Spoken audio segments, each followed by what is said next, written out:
अब अगला क्वेश्चन है अनुवांशिक रोग किसे कहते हैं, यानी कि आपको बताना है अनुवांशिक रोग किसे कहते हैं। ठीक है, जेनेटिक डिजीज क्या होती है। ठीक है, तो बताएंगे वे रोग जो माता पिता से उनके पुत्रों में जाते हैं उसे हम क्या बोलते हैं, अनुवांशिक रोग कहते हैं। ठीक है, अनुवांशिक रोग कहते हैं। ठीक है, अनुवांशिक रोग में देखेंगे, देखिए पहला आपका रहेगा वर्णांधता। वर्णांधता क्या होती है। ठीक है, तो बताएंगे कि वर्णांधता एक एक्स लिंग संलग्न लक्षण होता है। एक्स लिंग संलग्न लक्षण होता है। इस रोग से ग्रसित व्यक्ति में क्या होता है, लाल और हरे रंग की पहचान नहीं हो पाती है। लाल और हरे रंग की पहचान नहीं हो पाती है। ठीक है, इसमें क्या सबसे, इस रोग में जैसे हम मान सकते हैं, देखिए मादा में XX होता है और नर में XY होता है। ठीक है, तो जब से अगर यह जो स्त्रियां होती हैं, स्त्रियां इस वाहक का काम करती हैं जी, वाहक भी हो सकते हैं, पूर्ण कलर ब्लाइंडनेस भी होते हैं। ठीक है, यह नर होते हैं। ठीक है, और यह मादा होती है। तो अगर सिर्फ पूछ कह रहा है कि वाहक है, हाफ कलर ब्लाइंडनेस है तो एक एक्स घेरा में लेंगे, पूर्ण कलर ब्लाइंडनेस है तो पूरा घेरा में लेंगे, अगर नर नॉर्मल है नॉर्मल लेंगे, अगर नर भी कलर ब्लाइंडनेस है तो एक्स को घेरा में लेंगे। इसको क्या करते हैं, इसके वंशागति को जब मिलाते हैं तो यह दोनों घेरे वाले आएंगे आपस में, यानी पुत्री पूर्ण रूप से होगी। फिर इस एक्स को इस एक्स से मिलाएंगे तो इसमें भी पुत्री पूर्ण रूप से होगी। इस एक्स को इस वाई से मिलाएंगे तो यानी पुत्र भी पूर्ण रूप से होगा। फिर एक बार और मिलाएंगे तो एक्स वाई होगा। यानी कि इनके अंतर्गत क्या होता है, ऐसे क्रिया चलती रहती है। यानी कि वर्णांतता क्या होती है, वर्णांतों में रंगों का पहचान हम नहीं कर पाते हैं जी। ठीक है ना, इसको वर्णांतता कहते हैं। ठीक, आगे रोग कौन सा है, हीमोफीलिया। हीमोफीलिया क्या है, यह रोग सबसे पहले क्या किया, कब देखा गया था, महारानी विक्टोरिया में देखा गया था जी। ठीक है ना, इस रोग में पीड़ित व्यक्ति को जब चोट लगता है तो चोट लगने पर रक्त का थक्का नहीं बन पाता है, अतः यह लंबे समय तक ब्लड का बहाव होता है। यह भी एक्स गुणसूत्र को प्रभावित करने का काम करता है। अगला क्वेश्चन आपसे पूछा जाएगा आरएनए के प्रकार।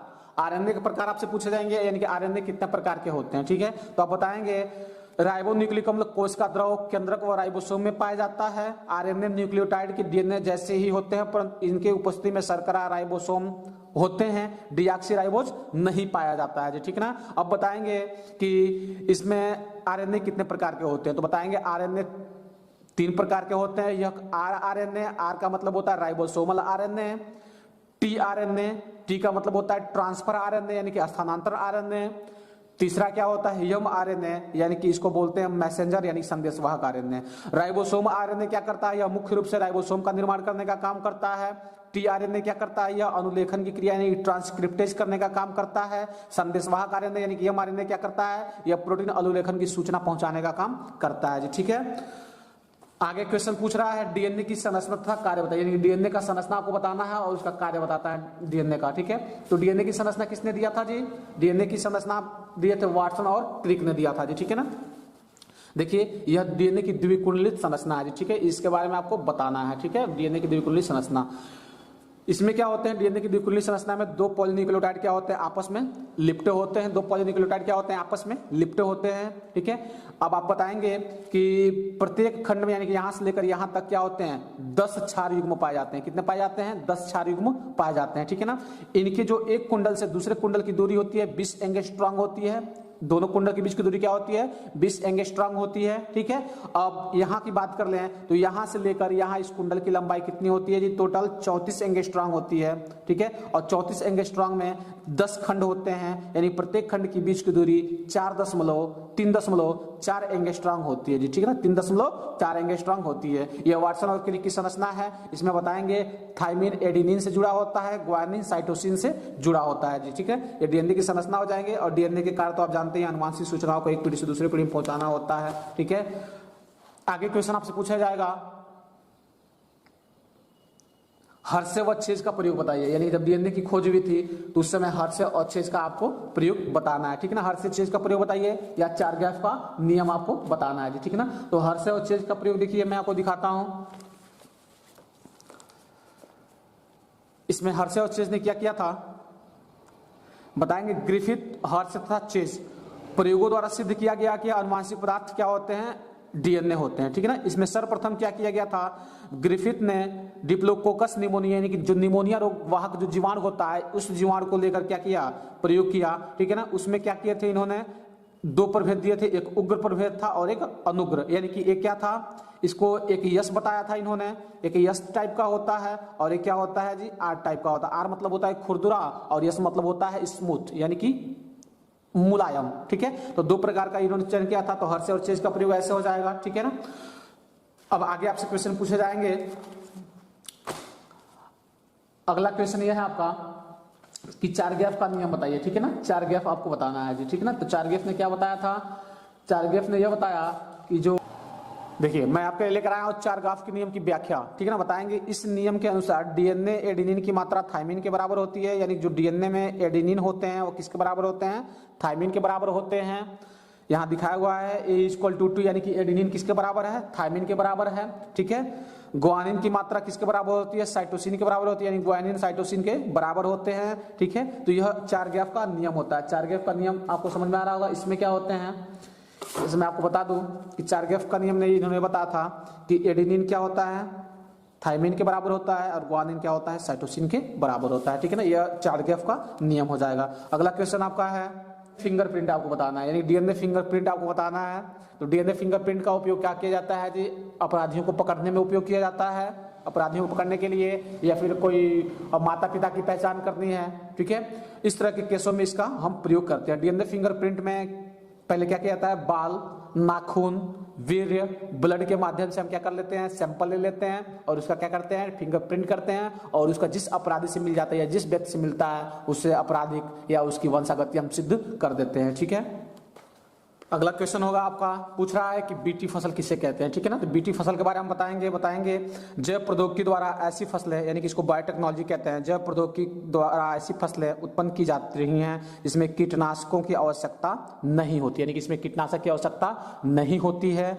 ये पादप जातियां पीड़क प्रतिरोधक होती हैं, यानी खुद क्या कर लेते हैं, रोगों से लड़ लेते हैं। बीटी एक प्रकार का विष होता है जिसको बैसिलस थूरिएंजिएसिस जीवाणु से क्या किया जाता है, निर्मित किया जाता है। यानी बीटी फसल क्या होती है, ऐसी फसल जिसमें क्या किया जाएगा, कीटनाशक का छिड़काव नहीं किया जाएगा, खुद उसके अंदर बैसिलस थूरिएंजिएसिस एक प्रकार का जीवाणु से निर्मित विष प्रवेश करा दिए जाते हैं। जैसे कोई कीट इसको पत्तियों को या फूलों को खाता है, यह विष उसके अंदर जाके क्या कर लेता है जी, पॉइजन क्रिएट करता है। उसके आगे है जीएम फसल क्या होता है, यानी कि जेनेटिक मॉडिफाइड फसल क्या होती है, ठीक है ना। बताएंगे जीएमओ विस्तारित आनुवांशिक रूपांतरित जीव है, ठीक है, यानी कि इसको बोलते हैं जेनेटिक मॉडिफाइड। यह संकरण से विभिन्न प्रकार के जातियों का निर्माण किया जाता है, ठीक है ना। जिसमें क्या होते हैं, हेर फेर करके नए नए फसलों का निर्माण किया जाता है। इसको हम क्या बोलते हैं, जीएम यानी जेनेटिक मॉडिफाइड फसल कहते हैं जी, ठीक है। आगे क्वेश्चन आपसे पूछा जाएगा बायोपायरेसी क्या है। बायोपायरेसी क्या होती है, विभिन्न राष्ट्रीय कंपनियां, जितने भी मतलब बहुराष्ट्रीय कंपनियां हैं या अन्य संगठन जो क्या करते हैं, अन्य संगठन जब किसी देश के जैविक संसाधनों की समुचित भुगतान किए बिना अनाधिकृत रूप से संसाधनों का प्रयोग करते हैं तो क्या कहलाते हैं जी, बायोपायरेसी कहलाते हैं। यानी कि बहुत सारी कंपनियां ऐसी हैं जो क्या करती हैं, बिना अन्य संगठन किसी जैविक संसाधनों के भुगतान किए बिना ही क्या कर देते हैं, वहाँ के फसलों का उपयोग करते हैं या पौधों का उपयोग करते हैं, ठीक है, या उसकी चोरी करते हैं, उसी को हम क्या बोलते हैं, बायोपायरेसी किसे कहते हैं, ठीक है ना। आगे है पारजीनी जंतु किसे कहते हैं, ट्रांसजेनिक जंतु क्या होते हैं। बताएंगे ऐसे जीव जंतु जिनके डीएनए परिचालन विधि द्वारा एक अतिरिक्त जीन व्यवस्थित कर दिया जाता है, अभिव्यक्ति का प्रदर्शन करता है, पारजीनी आनुवांशिक जीव कहलाता है। जैसे हम क्या करते हैं, कोई प्रयोग करना है चूहे के अंदर, बंदर के अंदर, ये जो प्रवेश कराते हैं जीनों का, उसको हम क्या बोलते हैं जी, पारजीनी जंतु कहते हैं। अगला क्वेश्चन कह रहा है रेशम कीट का वैज्ञानिक नाम होता है बॉम्बिक्स मोराई। बॉम्बिक्स मोराई क्या किया जाता है जी, यह शहतूत का एक पौधा होता है, एक तूत का पौधा होता है। इस शहतूत के पौधे पे क्या किया जाता है, बॉम्बिक्स मोराई को लाकर छोड़ दिए जाते हैं, ठीक है ना। यह क्या करता है, उनको खाता है और अपने लार के माध्यम से रेशम का निर्माण करता है। अगला क्वेश्चन है आपका मलेरिया परजीवी का जीवन चक्र या रोगजनक, यानी कि मलेरिया परजीवी का जीवन चक्र आपको बताना है, या उसका रोगजनक कैसे रोग फैलते हैं, किस माध्यम से मनुष्य के अंदर जाते हैं। तो मैं आपको दिखाऊं, यहाँ पे प्लाज्मोडियम का जीवन चक्र आपके सामने है। प्लाज्मोडियम का जीवन चक्र, जब प्लाज्मोडियम यानी कि जो मादा मच्छर होती है, मादा एनाफिलीज मच्छर के काटने से क्या होता है, मलेरिया रोग होता है जी, ठीक है ना। मादा एनाफिलीज मच्छर के अंदर जो प्लाज्मोडियम होता है जब वो काटती है तो उसके लार में जो स्पोरोजोइट, लार जो होता है उसको स्पोरोजोइट बोलते हैं जी, ठीक है ना। वो स्पोरोजोइट जब मनुष्य के अंदर आता है, ठीक है ना, तो मनुष्य के अंदर आने के बाद वो तुरंत कुछ समय बाद हमारे यकृत की कोशिकाओं में चले जाते हैं, ठीक है। और यकृत की कोशिकाओं में चले जाते हैं क्योंकि WBC से वह बचे रहेंगे। यहाँ जाकर अपनी संख्या को क्या करते हैं, मानव परपोषी के अंदर अपनी संख्या को बढ़ाते हैं। बढ़ाने के बाद क्या करते हैं, बहुत समय बाद वह अपने आकार को अमीबा की अवस्था के जैसा बना लेते हैं। और अमीबा की अवस्था के बाद क्या करते हैं, वह उनकी जो होमोजोइन पोटली होती है, एक पोटली यानी कि एक थैली होती है, वो फट जाती है। और फटने पर क्या करते हैं, अपने जितने भी उसके प्लाज्मोडियम होते हैं वो पूरे हमारे शरीर में फैला देते हैं। और फैलाने के बाद क्या करते हैं कि जो प्लाज्मोडियम है, प्लाज्मोडियम उस रोग का कारण बन जाता है, फिर यह व्यक्ति उस रोग से संक्रमित हो जाता है, ठीक है। आगे इसी में पूछ रहा है आपसे, या रोगजनक क्या होते हैं, यानी इस रोगजनक को भी आपको बताना है, ठीक है ना, यानी कैसे यह होता है। इसमें मलेरिया रोग कारक प्लाज्मोडियम नामक प्रोटोजोआ के द्वारा होता है जी, ठीक है। मलेरिया प्लाज्मोडियम नामक प्रोटोजोआ के कारण होता है, जो द्विपोषधी होते हैं। द्विपोषधी का मतलब क्या होता है, एक खुद मच्छर के शरीर में और दूसरा मानव शरीर के अंदर यह होते हैं जी, ठीक ना। प्राथमिक पोषद मानव के अंदर, द्वितीय पोषद मादा एनाफिलीज जो मच्छर होती है उसके अंदर होता है, ठीक है ना। इस रोग में plasmodium vivax, plasmodium ovale, plasmodium malariae, plasmodium falciparum malaria रोग फैलाने का विभिन्न कारण होते हैं जी, ठीक ना। इसके कारण मलेरिया रोग होता है। मलेरिया का यह लक्षण होता है, शरीर कमजोर पड़ जाता है, शाम के समय में बुखार चढ़ेगा, बुखार जब उतरेगा तो शरीर ठंडा हो जाता है, कपकपी होने लगती है, प्रायः शाम के समय में ही होते हैं जी, ठीक है। तो ये मलेरिया रोग हो जाता है। आगे आपसे क्वेश्चन पूछे जा रहे हैं, टाइफाइड रोगाणु अथवा इन्फ्लुएंजा के कारण, यानी किसके कारण टाइफाइड होता है और किसके कारण इन्फ्लुएंजा होता है, ठीक है। तो इसमें मैं आपको लेकर आया हूँ, टाइफाइड जो होता है सैल्मोनेला टाइफी नामक जीवाणु के संक्रमण से होता है। इसका मुख्य वाहक कौन होती है, मक्खी होती है। यानी दूषित जल और दूषित भोजन लेने के कारण क्या होता है, टाइफाइड रोग होता है। टाइफाइड रोग के जीवाणु का नाम पूछता है आपसे तो बताएंगे सैल्मोनेला टाइफी जीवाणु के संक्रमण से क्या होता है, टाइफाइड रोग होता है जी, ठीक है। इसको आंत ज्वर भी कहते हैं, यानी पेट में बुखार हो जाता है जी, ठीक है। आगे है इन्फ्लुएंजा। इन्फ्लुएंजा किसके कारण होता है तो बताएंगे आर्थोमिक्स विषाणु के कारण होता है जी, ठीक ना। आर्थोमिक्स विषाणु के कारण इन्फ्लुएंजा रोग होता है। अगला क्वेश्चन आपसे पूछा जा रहा है कि एस्कैरियोसिस तथा टीकाकरण पर टिप्पणी लिखिए। एस्कैरियोसिस तथा टीकाकरण पर टिप्पणी लिखना है। तो एस्कैरियोसिस आप बताएंगे क्या होता है, बताया जाएगा। एस्कैरियोसिस यह रोग मनुष्य के आंत से संबंधित परजीवी एस्कैरियोसिस लुम्ब्रिकाइडिस, यानी कौन सा है, एस्कैरियोसिस लुम्ब्रिकाइडिस नामक गोल कृमि के संक्रमण से भोजन के साथ परजीवी के अंडे मनुष्य के आंत में पहुंच जाते हैं और आंत में लार्वा छेद करके हृदय, फेफड़े, यकृत को संक्रमित करते हैं। यह परजीवी हमारी आंत में पचे हुए भोजन पर निर्भर करता है। यानी कि एस्कैरियोसिस किससे होता है, एस्कैरियोसिस लुम्ब्रिकाइडिस से होता है। इसको गोल कृमि कहते हैं। यह संक्रमित भोजन के साथ इसके अंडे हमारे अंदर पहुंच जाते हैं और पहुंचने के बाद क्या करते हैं, इसके लार्वा हमारे आंत को छेद करके हृदय, फेफड़े, यकृत, मस्तिष्क तक पहुंच जाते हैं। यदि आपसे फिगर पूछे जाते हैं एस्कैरियोसिस के तो आप इसका फिगर ड्रा करेंगे, ठीक है ना। यह नर का फिगर है और ये मादा का फिगर है, ठीक है। अगला क्वेश्चन पूछा था आपसे टीकाकरण क्या होता है, तो टीकाकरण आप बताएंगे। टीकाकरण को हम इंग्लिश में वैक्सीन कहते हैं, ठीक ना। वैक्सीन पूछा रहा है, वैक्सीन आप बताएंगे मृत निष्क्रिय रोगाणुओं या उनके उत्पादों से निर्मित किए जाते हैं, ठीक है। मृत निष्क्रिय रोगाणु या उसके उत्पादों से निर्मित किए जाते हैं, जिसे शरीर में प्रवेश कराने पर बिना रोग उत्पन्न किए रक्षात्मक कोशिकाओं के निर्माण या प्रतिरक्षी के निर्माण को प्रेरित करता है। इससे हम क्या बोलते हैं जी, वैक्सीन कहते हैं या टीकाकरण कहते हैं जी, ठीक है ना। अगला क्वेश्चन है आपका, टी तथा बी लसिकाओं में अंतर बताइए, ठीक है ना। टी तथा बी लसिकाओं में अंतर बताना है या फिर अलग अलग करके आपको लिख देना है, ठीक है। देखिए बता रहा है कि वे लिम्फोसाइट कोशिकाएं जो थाइमस से स्रावित होती हैं, वे लिम्फोसाइट कोशिकाएं जो क्या होती हैं, थाइमस से स्रावित होती हैं, उसे टी कोशिका कहते हैं, यानी कि टी लिम्फोसाइट कहते हैं। अब बी में क्या बताएंगे, बी बताएंगे वे कोशिकाएं जो अस्थि मज्जा यानी कि बोन मैरो से लगातार विभेदित होती रहती हैं, ठीक है, उसे बी कोशिकाएं कहते हैं जी, ठीक है ना। बी कोशिकाएं कहते हैं। कह रहा है टी कोशिकाएं प्रतिदिन कोशिका प्रतिरक्षा के लिए उत्तरदायी होती हैं। बी कोशिकाएं लगभग 20 ट्रिलियन लाख करोड़ प्रतिरक्षा उत्पन्न करती हैं जी, ठीक है। तो यह आपका टी लसिका तथा बी लसिका में अंतर हो जाएगा। अगला क्वेश्चन आपसे कहा जा रहा है एल्कोहल तथा सिरका उद्योग। एल्कोहल तथा सिरका उद्योग, आगे क्वेश्चन आपका एल्कोहल तथा सिरका उद्योग बताएंगे। शराब उद्योग में इष्ट कोशिकाएं किण्वन के द्वारा, यानी कि इष्ट कोशिकाओं के किण्वन के द्वारा शर्करा के घोल को शराब में परिवर्तित कर दिया जाता है। इस क्रिया में अंगूर के रस में सेकेरोमाइसिस सेरेविसी तथा सेकेरोमाइसिस एलिप्लोसाइड रहते हैं, ठीक है। तो क्या करते हैं हम, जो सुक्रोज होता है, सुक्रोज के में इन्वर्टेज एंजाइम डालकर उसको ग्लूकोज और फ्रक्टोज में तोड़ देते हैं, फिर ग्लूकोज में जाइमेज एंजाइम मिलाकर उसको हम करके एथिल एल्कोहल निर्माण करा देते हैं। ठीक है, आगे आपका है सिरका उद्योग में। ठीक है, तो बताएंगे कि जो मीठे पदार्थ के घोल होते हैं यानी जो शर्करा का घोल होता है उसमें हम क्या करते हैं, माइकोडर्मा एसिटी या एसिटोबैक्टर एसिटी नामक जीवाणुओं की किण्वन के द्वारा हम क्या करते हैं जी, सिरका उद्योग बनाते हैं। जैसे यहाँ देखिए एथिल एल्कोहल में हम एसिटोबैक्टर एसिटी नामक जीवाणु मिलाकर उसको एसिटिक अम्ल में कन्वर्ट कर दिए हैं, तो यह आपका हो जाता है एल्कोहल तथा सिरका उद्योग। अगला क्वेश्चन आपका है जीन अभियांत्रिकी क्या होती है। ठीक है, यानी कि जेनेटिक इंजीनियरिंग क्या होती है आपको बताना है। ठीक है, अनुवांशिक या जीन अभियांत्रिकी बताएंगे, इस प्रक्रिया में जीन क्लोनिंग व जीन स्थानांतरण का प्रयोग करके पुनर्योजन या पुनर्योगज डीएनए का निर्माण किया जाता है जी।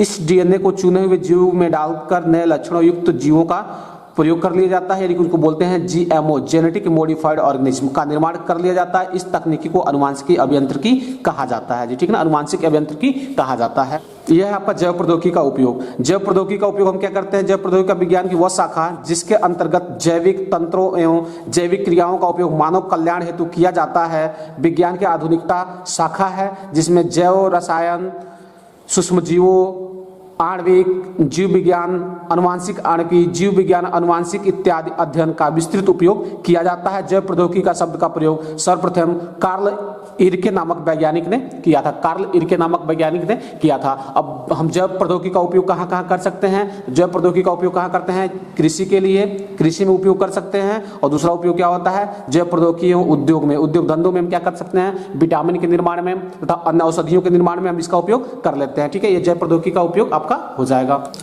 अगला क्वेश्चन आपसे कह रहा है निम्न पर टिप्पणी लिखिए। ठीक है, 4 दिए रहेंगे, उसमें 3 पे टिप्पणी लिखना हो सकता है या हो सकता है कोई और आ जाए इससे संबंधित, तो मैं आपके सामने ये लेकर आया हूं।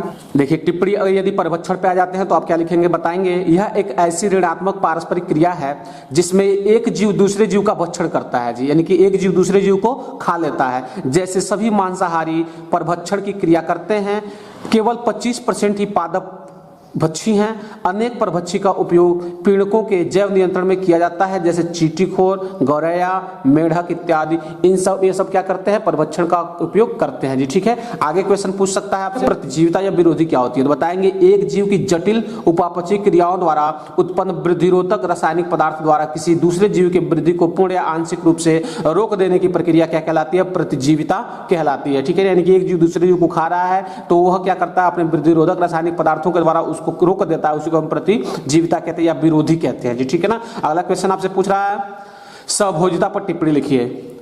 बताएंगे एक जीव दूसरे जीव को हानि पहुंचाए बिना, यानी कि दो जीव आपस में जुड़े रहेंगे लेकिन दोनों एक दूसरे को हानि नहीं पहुंचाएंगे, ठीक है ना, और लाभान्वित भी होते रहते हैं, उसी को हम क्या बोलते हैं, सहभोजिता कहते हैं। एग्जाम्पल पूछेगा आपसे आर्किड के बारे में, आरोही एवं कठलताओं के बारे में। ठीक है ना, अगला क्वेश्चन आपसे पूछा जाएगा टिप्पणी के रूप में परजीविता। परजीविता क्या होती है, तो बताएंगे जब एक जीव या पादप भोजन के लिए दूसरे जीव या पादप पर आश्रित होता है तो ये कई प्रकार के होते हैं जी। ठीक है ना, परजीविता क्या होती है, एक अंतः परजीवी भी होते हैं और एक बाह्य परजीवी भी होते हैं। अंतः परजीवी जैसे स्कैरिस है, ठीक है, स्क्रिकिया कोलाई है।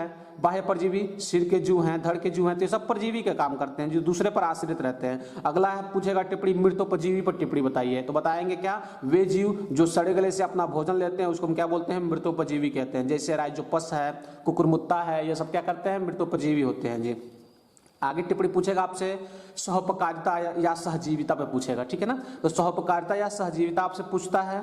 बताएंगे यह दो विभिन्न जातियों के मध्य एक प्रकार की धनात्मक अंतर संबंध होता है, यानी दो जीव होते हैं और दोनों के बीच क्या होता है, एक प्रकार के धनात्मक संबंध होता है जिससे दोनों जीवों या किसी एक को ही लाभ होता है। यानी कि दो जीव रहेंगे, उनमें से क्या होता है, सिर्फ एक ही जीव को लाभ होता है, परंतु दोनों में से हानि किसी को नहीं होती है। उदाहरण के लिए लाइकेन और सहवाल। मनुष्य के आंत में सूक्ष्म जीव स्क्रिकिया कोलाई है जो खुद अपना भोजन भी लेता है, हमको कोई नुकसान नहीं पहुंचाता है। आगे क्वेश्चन है प्रतिस्पर्धा। प्रतिस्पर्धा क्या होती है, तो बताएंगे प्रतिस्पर्धा के बारे में दो या दो से अधिक सदस्यों के बीच स्थान, जल, खनिज, ऊर्जा इत्यादि के लिए जो स्पर्धा होती है उसको हम क्या बोलते हैं, प्रतिस्पर्धा करते हैं, यानी कंपटीशन कहते हैं। आपका अगला क्वेश्चन होगा जैव विविधता क्या है। जैव विविधता के बारे में बताएंगे किसी भी पारिस्थितिक तंत्र अथवा जीवों के पारस्परिक निर्भरता तथा अंतः क्रियाएं करते हुए पादप व सूक्ष्म जीवों की विभिन्न जातियों का पाया जाना जैव विविधता कहलाता है। यानी कि कोई क्षेत्र है, कोई पारिस्थितिक तंत्र है, उसमें विभिन्न जो जीव जंतु होते हैं वही क्या कहलाता है, जैव विविधता कहलाता है। जैव विविधता शब्द का प्रयोग रोजन नामक वैज्ञानिक ने किया था जी, ठीक है ना। अब जैव विविधता विलुप्त के कारण है, क्या कारण हो सकते हैं, प्राकृतिक आवासों का नाश, हम पेड़ पौधों जो जंगले हैं उसको कटाई करके अपना घर या अपना फैक्ट्री बना रहे हैं। अगला हो जाएगा बड़े प्राकृतिक आवासों को टुकड़ों में बांटना, यानी जो प्राकृतिक आवास हैं, ठीक है, उसको टुकड़ों में बांट के जैसे हम अपने उद्योग धंधे लगा देते हैं, शहर बना देते हैं, सड़क बना देते हैं। अगला हो जाता है प्रदूषण, प्रदूषण का जैव विविधता को हानि होती है। नेक्स्ट क्वेश्चन है रेड डाटा बुक या बाघ परियोजना बताइए। रेड डाटा बुक या बाघ परियोजना आपको बताना है। रेड डाटा बुक क्या होता है, यह एक IUCN द्वारा एक विशेष किताब है जिसमें विलुप्त हो रहे जातियों के बारे में बताया जाता है, ठीक है ना, विलुप्त हो रही जातियों के बारे में बताया जाता है। रेड डाटा बुक IUCN द्वारा जारी एक विशेष किताब है जिसमें विलुप्त संकटग्रस्त जातियों का या दुर्लभ जातियों का या अनाकलित जीव जातियों का सूचीबद्ध विवरण इसमें दिया जाता है। यानी कि जो जीव विलुप्त हो रहे हैं या विलुप्त हो चुके हैं उनके बारे में इसमें विवरण दिया जाता है, ठीक है। बता रहा है यह पुस्तक विलुप्त हो रही जातियों की जानकारी देता है। इसमें हमें संकटग्रस्त जातियों, आश्रय स्थल की स्थिति जानकारी मिलती है, हमें वर्तमान में उपलब्ध जीवों की संख्या को बताता है। यह पुस्तक आंकड़ों माध्यम लोगों को जीव संरक्षण के बारे में प्रेरित करता है। उसमें अगला क्वेश्चन आपसे पूछ रहा था बाघ परियोजना क्या है। अगला क्वेश्चन है बाघ परियोजना क्या है। बाघ परियोजना टाइगर प्रोजेक्ट भारत में बाघों की संख्या तीव्र गति से कम होने की कमी को देखते हुए सन 1972 और 73 में भारतीय वन्य प्राणी संरक्षण बोर्ड IBWL की प्रस्तुत एक टाइगर प्रोजेक्ट प्रारंभ किया गया। इस परियोजना के अंतर्गत 17 राज्यों में 28 टाइगर रिजर्व बनाए गए हैं। इसके फलस्वरूप बाघों की संख्या को कम किया। इसके अतिरिक्त एक और क्वेश्चन आ सकते हैं WWF यानी कि वर्ल्ड वाइल्ड फंड, यानी कि पूरे बस ये स्विट्जरलैंड में है और सभी देश क्या करते हैं, इसमें धन को इकट्ठा करते हैं। अगला क्वेश्चन है वहित मल उपचार में सूक्ष्म जीवों का महत्व, यानी कि वहित मल उपचार में सूक्ष्म जीवों का महत्व आपको बताना है। वहित मल उपचार में सूक्ष्म जीव अपशिष्ट पदार्थों जैसे वहित मल, जल में उपस्थित जैव प्रदूषण तथा कार्बनिक पदार्थों का अपघटन करके पर्यावरण को प्रदूषण मुक्त करते हैं। यह प्रक्रिया जैव उपचार कहलाती है। यानी कि जो जल में अशुद्धता बहते हैं, कचरे बहते हैं, उसको शुद्ध करने की प्रक्रिया जैव उपचार कहलाती है। वहित मल जल में व्यर्थ अपशिष्ट पदार्थ जैसे मल, मूत्र आदि के मिलने से जल प्रदूषित हो जाते हैं, यह वहित मल कहलाता है। वहित मल उपचार में छंदित्र मलकुंड, सेप्टिक टैंक, ऑक्सीकरण तालाब आदि लघु इकाइयां लगाई जाती हैं। फ्लक्स जीवाणु तथा कवक जंतुओं का जाल सदृश झुंड होता है। यह कार्बनिक पदार्थों का अपचयन करते हैं, रोग कारकों को हटाते हैं और पोषकों को वहित मल की वहीधारा में छोड़ देते हैं। इस गंगा एक्शन प्लान भी बनाया गया है, जिस गंगा एक्शन प्लान में हम जल को शुद्ध करते हैं। आई होप ये वीडियो समझ में आ रही है। वीडियो समझ में आए तो लाइक करें, सब्सक्राइब करें और हमारे चैनल को शेयर करें।